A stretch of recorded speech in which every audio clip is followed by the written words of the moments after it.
देश के उत्तर प्रदेश से एक बड़ी और दुख की खबर सामने आ रही है। नमस्कार, मैं अमित कश्यप और आप देख रहे हैं हंगामा टाइम्स। जी हां, आप साथ सुन रहे हैं। इस वक्त जो हंगामा टाइम्स आपको बताने जा रहा है वो वाकई आपको चौंका देगा और कहीं ना कहीं आपको दुख पहुंचाएगा। अगर आपका बेटा या बच्ची अगर एक विद्यालय में पढ़ते हैं और वो यूपी बोर्ड है तो सावधान हो जाइए, क्योंकि उत्तर प्रदेश शिक्षा भवन ने एक आदेश जारी किया है जिसके तहत उत्तर प्रदेश की राजधानी के लगभग 300 विद्यालयों की मान्यताएं निरस्त होने जा रही है। जी हां, अगर मान्यताएं निरस्त हो जाएंगी तो आपके बच्चे कहां परीक्षा देंगे और किस तरीके से देंगे, यह आपके लिए एक सोचनीय विषय है। तो वहीं आपको बता दें, हंगामा टाइम्स ने चलाई एक मुहिम जिसके तहत हंगामा टाइम्स और दैनिक विजडम वे अखबार के जब संवाददाता पहुंचे शिक्षा भवन तो वहां पर संयुक्त निदेशक सुरेंद्र कुमार तिवारी ने जवाब देने से साफ इनकार कर दिया कि वह किसी भी तरीके से जो आदेश ये जारी किया गया है विद्यालयों के लिए धारा 9(4) के अंतर्गत कि अगर किसी भी विद्यालय ने प्रतिबंध नहीं पूरे करे हैं तो वह प्रतिबंध पूरे कर ले, वरना मान्यताएं उनकी खारिज कर दी जाएंगी। जिसके चलते विद्यालयों ने बताया कि सभी तरीके के प्रतिबंध पूरे कर लिए गए हैं। जिस तरीके से पत्र में लिखा हुआ है कि प्रतिबंध पूरे ना होने के कारण आप लोगों के विद्यालयों की मान्यताएं निरस्त कर दी जाएंगी। तो वहीं विद्यालयों ने बड़े आरोप लगाए हैं शिक्षा भवन पर कि किसी भी तरीके से जिला विद्यालय निरीक्षक उनके स्कूल की चौखट तक के नहीं लांगे हैं, तो किस तरह से वह कह सकते हैं कि प्रतिबंध पूरे नहीं किए गए। आपको बता दें धारा 9(4) क्या है।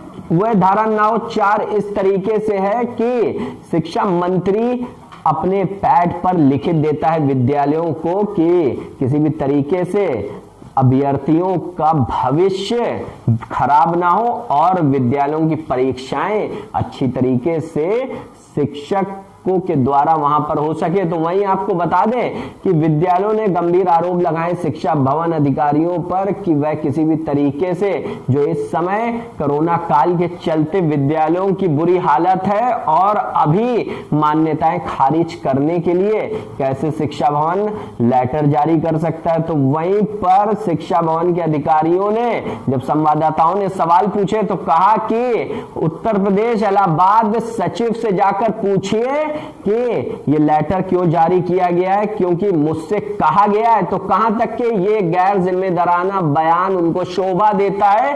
तो वहीं पर अधिकारियों ने भी गोलमोल जवाब दिए इस प्रतिबंध और नोटिस के जरिए। तो वहीं पर स्वावित्त पोषित विद्यालय एसोसिएशन के अध्यक्ष ने भी बड़ा बयान दिया कि हाँ, सही बात है कि किस तरह से यह शिक्षा भवन इतनी बड़ी लापरवाही का मामला सामने ला करके खड़ा कर देता कोरोना काल में, जहां विद्यालयों की स्थिति अभी बहुत ही खराब है। तो आइए डालते हैं लखनऊ ब्यूरो चीफ विक्रम कश्यप की एक विशेष रिपोर्ट पर नजर।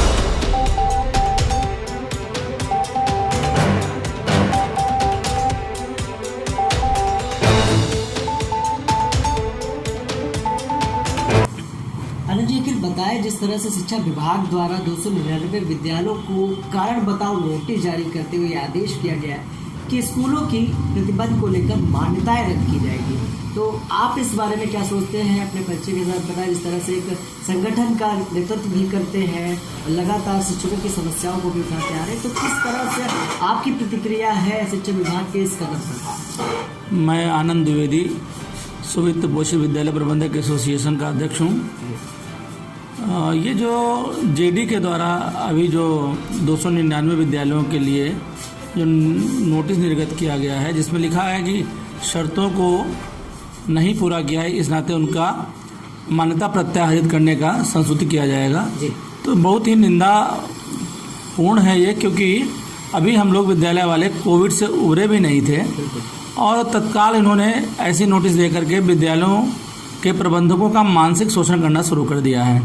क्योंकि ऐसा है कि यदि मान्यता के मानक नहीं पूरे हैं, इसके पूर्व में भी जिला विद्यालय निदेशक द्वारा 2 या 2 से अधिक बार ऐसे पत्र आ चुके हैं जिसको मानक पूर्ण करके लोगों ने भेजा हुआ भी है। हो सकता है किसी का मानक नहीं पूरा हो सकता है जमीन का मानक ना पूरा हो, तो जिसका जमीन का मानक नहीं पूरा है उसने लीज करा रखा है।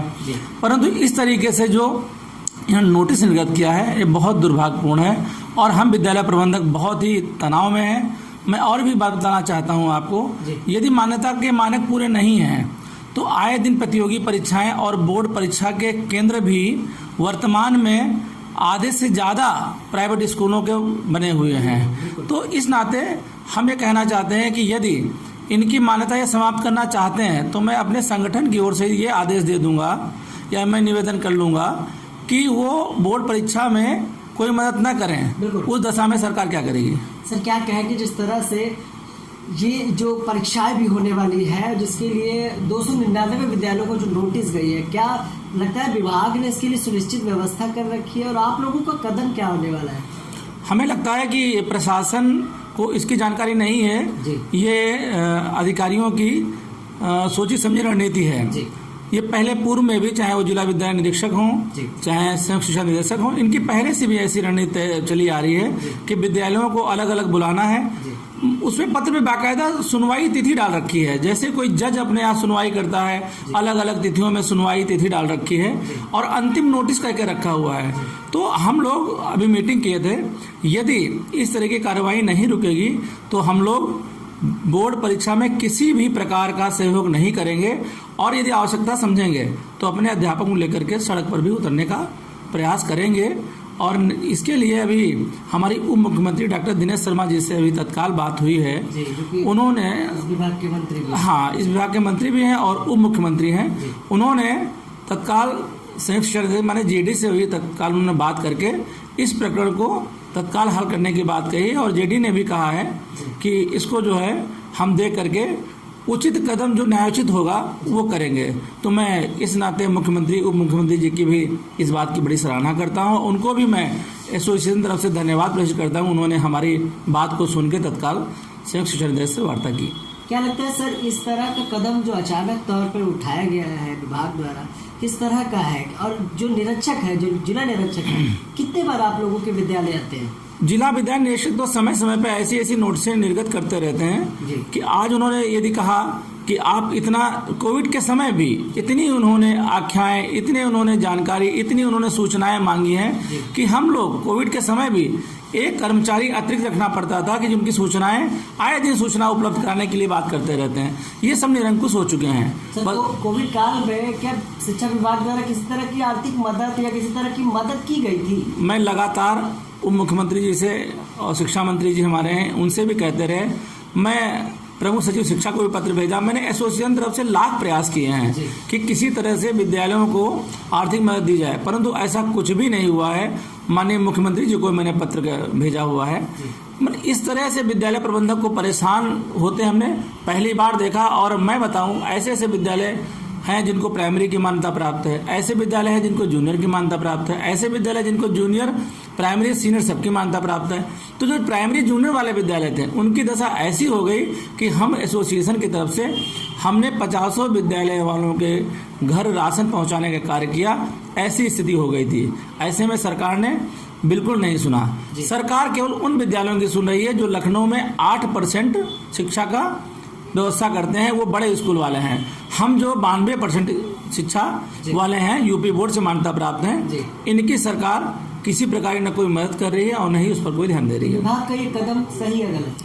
बहुत गलत है, बहुत निंदनीय है। इसकी एसोसिएशन पूरी तरह निंदा करती है और हम सभी विद्यालय प्रबंधक एकजुट होकर के अब ये आर पार की लड़ाई का समय आ गया है। हम लोग किसी भी हद तक जा सकते हैं, क्योंकि जब हमारे पास 20-25 वर्षों से, बहुत से लोग 30 वर्षों से सेकंड जनरेशन भी हम लोगों की आ गई है कि जिनका पिता विद्यालय चला रहा था उनका बेटा अब चला रहा है। तो अब हम लोग कहाँ जाएंगे, क्या करेंगे? तो हमें रोड के ऊपर उतरने के अलावा कोई हमें नहीं लगता है कि रोड पे उतरने के अलावा कोई विकल्प हमें नजर नहीं आ रहा है। इस चीज़ को लेकर आने वाले परीक्षा पर भी असर पड़ेगा? बहुत पड़ेगा। यदि इन लोगों ने अपनी विभाग कहीं ना कहीं छात्रों के भविष्य के साथ खिलवाड़ कर रहा है।